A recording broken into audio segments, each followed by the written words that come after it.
नमस्कार मित्रों, विशुद्ध प्राकृतिक चिकित्सा विज्ञान केंद्र कानपुर में डॉक्टर आर के शुक्ला आपका स्वागत करता हूं। त्रिदोष विज्ञान के क्रम में हम ऋतुचर्या पर विशेष जोर दे रहे हैं। तो हमने अभी वीडियो के माध्यम से आपको ग्रीष्म ऋतु की पूरी जानकारी इस वीडियो के माध्यम से दी। अब हमारी जो चौथी ऋतु है वो वर्षा ऋतु है, जो सावन और भादों का महीना माना जाता है। ये बरसात का माना जाता है। ये अगस्त और जुलाई का जो जुलाई और अगस्त का समय है, ये वर्षा काल माना जाता है।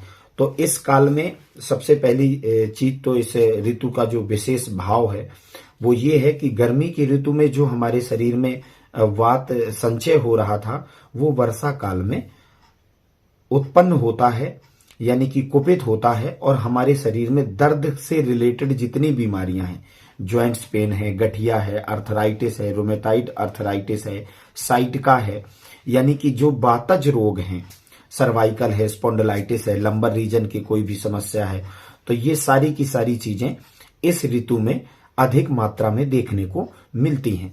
तो वर्षा ऋतु में हम समझते हैं कि किस प्रकार के रोगों का संभावित आगमन हो सकता है, वर्षा ऋतु में किन किन रोगों का जन्म हो सकता है। तो इसमें हम सबसे पहली चीज तो देखेंगे कि वर्षा ऋतु में भूख कम होती है, शरीर में भूख कम होती है, क्योंकि कफ कहीं ना कहीं से हमारा सहयोग कर रहा होता है और हमें भूख कम लगती है। इसके बाद जोड़ों का दर्द, गठिया, ये तो सारी चीजें मैं आपको बता ही चुका हूं। इसके बाद वर्षा ऋतु में आपने देखा होगा अत्यधिक फोड़े फुंसियां होती हैं, दाद है, खारिश है, अकौता है, छाजन है, पामा है, ऐसे स्किन के रोग बहुत आ जाते हैं, क्योंकि उस समय शरीर में पित्त का संचय हो रहा होता है, वात कुपित होता है। तो वात अपने साथ गंदगी को साफ करने का काम करता है। तो अगर बॉडी में हमारे कोई ऐसे दोष जमा हो गए हैं जिन्हें वायु शरीर से निकालना चाहती है, तो वायु के कोप के कारण इधर सोराइसिस एक शब्द आ गया है, नए शब्द के रूप में एक बीमारी है जो कभी ठीक होने का नाम नहीं लेती। ये प्राकृतिक रूप से हमारी इम्यूनिटी से जुड़ा हुआ रोग माना जाता है। तो सोराइसिस के ज्यादा उभरने के चांस बने रहते हैं। तो वर्षा ऋतु में इन रोगों का आगमन हो सकता है। आंख आना, बरसात के सीजन में आंख में लाली आ जाना, आंखों से आंसू बहना, ये कंडीशन आ जाती है। पेट के कीड़े परेशान करना, ये मैंने कहा था कि बसंत ऋतु में पेट के कीड़े परेशान करते हैं और या वर्षा ऋतु में पेट के कीड़े परेशान करते हैं। तो इस समय पेट के कीड़ों को मारने की व्यवस्था बिडंग आदि चूर्णों का सेवन कर लेना चाहिए, या एलोपैथ के माध्यम से आप ले सकते हैं, एल्बेंडाजोल आती हैं। तो इस तरीके से हम पेट के कीड़ों का नाश कर सकते हैं। अब बात करते हैं कि ये तो संभावित रोग हैं, यानी कि वातज 80 प्रकार के रोग जो वात के बताए गए हैं, 80 प्रकार के रोगों में से इसीलिए कहते हैं कि बरसात अत्यधिक मात्रा में बीमारी के लिए खतरनाक होती है, क्योंकि ये समय वात के कुपित होने का है।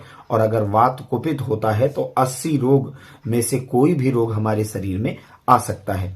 तो विशेष बात यह है कि हमारे आयुर्वेद की जो संहिताएं हैं, आयुर्वेद का जो मत है, उनका कहना है कि रोगी की उपचार पद्धति से उसके रोग का हरण करना एवं आगे रोग न होने पाए उसकी पूरी व्यवस्था कर देना, यानी प्रिवेंशन हमारे शरीर को प्रदान करना। तो हम चर्चा करते हैं कि जो वर्षा ऋतु है, वर्षा ऋतु में कैसे आहार का सेवन करें जिससे हमारे शरीर में इन रोगों का आगमन न होने पाए। तो इसमें हमारे आचार्य कहते हैं कि अम्ल, अम्लीय पदार्थ और लवण, अम्ल, लवण और चिकना, यानी कि घी, दूध इत्यादि का सेवन। अम्ल, लवण और चिकना, घी आदि का खूब प्रयोग किया जाए। कद्दू है, बैगन है, करेला है, लौकी है, तुरई है, अदरक है, जीरा है, लहसुन है, उबला हुआ जल है, क्योंकि बरसात के समय में जल दूषित हो जाता है। बापी, कूप, तड़ाक, इन सभी चीजों का जल जो है, नदी का जल है, ये सभी दूषित हो जाते हैं वर्षा के जल से। तो वर्षा के जल को जब भी पान किया जाए, यानी कि वर्षा में जो जल पान किया जाए, तो कोशिश तो ये करिए कि आरओ के चक्कर में ना पड़े, आप उबाल करके जल का सेवन करें। यदि वर्षा ऋतु में उबाल करके जल का सेवन किया जाता है तो संभावित जो जल के इन्फेक्शन से बीमारियां होती हैं, उन बीमारियों से हम बच सकते हैं। बहुतायत में जल की अधिकता होती है तो कुछ ऐसे कीट पतंगे होते हैं जो बरसात में हमारे शरीर को हानि पहुंचाते हैं, जैसे बिच्छू। बिच्छू एक ऐसा जानवर माना जाता है जो हल्की गर्मी और बरसात के समय में अत्यधिक मात्रा में निकलता है, तो इससे बचना चाहिए। 6 बूंदा करके एक कीड़ा होता है जो हमारे प्राण घातक माना जाता है, 6 बूंदा उसके नाम से जाना जाता है। तो 6 बूंदा एक कीड़ा होता है, उससे भी बचना चाहिए। बर्रैया आदि से बचना चाहिए, क्योंकि ये सभी के सभी बरसात के सीजन में कुपित अवस्था में होते हैं और इनका जो जहर होता है वो हमारे लिए अत्यधिक मात्रा में हानिकारक होता है। बरसात के सीजन में मच्छरों की बहुतायत हो जाती है। चारों तरफ जल होता है, चारों तरफ घास होती है और हरियाली रहती है, तो उस बीच मच्छरों का कोप अत्यधिक मात्रा में होता है। तो वर्षा ऋतु में यदि हम पूरी जिम्मेदारी के साथ ये ऑल आउट मोर्टीन के चक्कर में ना पड़ करके केवल शरीर में नीम के तेल का सेवन करें, नीम का तेल प्रयोग करें, नीम का तेल लगाएं और मच्छरदानी का यूज करें। सबसे अच्छा उपाय कीट पतंगों से एवं अनेकानेक प्रकार के ऐसे जीवधारी हैं जो बरसात में हमारे शरीर को हानि पहुंचा सकते हैं। तो वर्षा ऋतु में अत्यधिक मात्रा में आपको मच्छरदानी का प्रयोग करना चाहिए, जिससे कि हमारे शरीर में मच्छरों के द्वारा पहुंचाई जाने वाली जो बीमारियां हैं उनसे हम बच सकते हैं। जैसे हाथी पांव है, मलेरिया है, टाइफाइड है, फैल्सीफेरम मलेरिया है, ये सभी रोग हैं। विषम ज्वर वाले जितने भी कीटाणु हैं हमारे शरीर में मच्छरों के द्वारा पहुंचाए जाते हैं। अब ये तो था कि हमें भूख कम होती है तो अम्ल, लवण एवं चिकने द्रव्यों का सेवन करना चाहिए। हल्का चिकनाई अगर शरीर को मिलती रहेगी तो वात का स्वभाव रूखा है, तो वातज बीमारियों से हम बचे रहेंगे। तेल की मालिश अपने ज्वाइंट्स में, जो भी हमारे ज्वाइंट्स हैं शरीर के, उनमें तेल की मालिश करते रहें, जिससे वात का कोप उन संधियों में बैठने नहीं पाएगा और हम इनके संभावित रोगों से बचे रहेंगे। वात का कोप होता है तो इसमें विशेष हमारे ऋषियों का आदेश है कि अगर वात का कोप है तो पेट साफ होना बहुत जरूरी है, क्योंकि पेट न साफ होने की वजह से वायु अत्यधिक मात्रा में कुपित होती है और वो अपने रोग अत्यधिक मात्रा में हमारे शरीर में प्रदान करती है। तो वर्षा ऋतु में पेट साफ करने में विशेष ध्यान दिया जाए।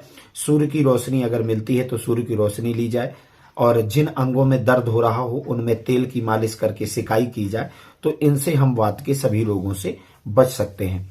तो ये तो हमारा आहार था कि हमें बैगन, करेला, लौकी, तुरई इत्यादि का सेवन खूब अच्छी तरीके से करना चाहिए। दूध का सेवन करते रहना चाहिए, उबले हुए जल का सेवन करते रहना चाहिए। तो इस तरीके से हम अपने शरीर की रक्षा कर सकते हैं। अब बात आती है कि किन चीजों का सेवन ना करें।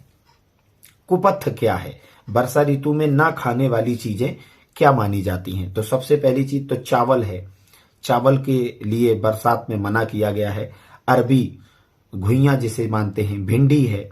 भारी भोजन है, अत्यधिक गरिष्ठ भोजन जो आम दोष को उत्पन्न करे, यानी कि जिसका डाइजेशन बहुत धीमा हो पाए और कुछ अंश पच जाए और कुछ शरीर में डिपॉजिट हो जाए, तो उसे आम रस बोला जाता है।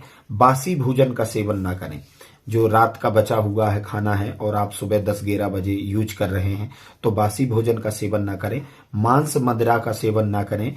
मांस पचने में भारी होता है और शरीर में पित्त का बढ़ाने का काम करता है, और वर्षा की ऋतु में ही पित्त का संचय होता है जो शरद ऋतु में अपना उपद्रव उत्पन्न करता है। तो हमें इससे बचना चाहिए। अधिक मात्रा में तरल पदार्थों का सेवन नहीं करना चाहिए, क्योंकि हमारे चारों तरफ, हमारे पूरे एनवायरनमेंट में तरल की अधिकता होती है। वर्षा का समय होता है तो अधिक मात्रा में तरल का सेवन नहीं करना चाहिए। शराब का सेवन नहीं करना चाहिए। मैथुन आदि क्रियाओं से शरीर को बचाना चाहिए। ज्यादा से ज्यादा हो सके तो एकांत वास करना चाहिए और आराम करना चाहिए। आराम करने से हमारे शरीर का पित्त समावस्था में रहेगा और जो वात के कोप के रोग हैं वो हमें परेशान नहीं करने पाएंगे। कहने का मतलब अज्ञातवास। अज्ञातवास का मतलब जहां की जलवायु आप परिचित नहीं है, यहाँ की जलवायु से आपका कोई सरोकार नहीं है, ऐसे स्थान में नहीं रहना चाहिए, क्योंकि ऐसा स्थान आपके लिए हानिकारक हो सकता है। खुले आसमान के नीचे नहीं सोना चाहिए। वर्षा के दिनों में यदि आप खुले आसमान के नीचे सोते हैं तो चंद्रमा का बल आपको परेशान करेगा और वातादि दोषों को बढ़ाने का काम करेगा। लकवा के लक्षण हमने ज्यादातर बरसात के सीजन में देखे हैं और शिशिर की ऋतु में देखे हैं। तो वर्षा ऋतु और शिशिर ऋतु ये दोनों के दोनों रात्रि ठंडी मानी जाती है। तो इस समय हमको ये सावधानी रखनी चाहिए कि खुले आसमान के नीचे न शयन करें। अधिक मात्रा में नमक वाली चीजों का सेवन न करें, जिससे शरीर में जल डिपॉजिट हो और उससे आपको बीमारियां उत्पन्न हो जाएं। तो इसमें बरसात के समय में बहुत सी ऐसी बीमारियां आ जाती हैं, जैसे विसूचिका हो जाना है, अतिसार जैसी वाली स्थितियां पैदा हो जाती हैं, पेट में कीड़े अधिक होते हैं, शरीर में फोड़े फुंसियां अधिक हो जाती हैं।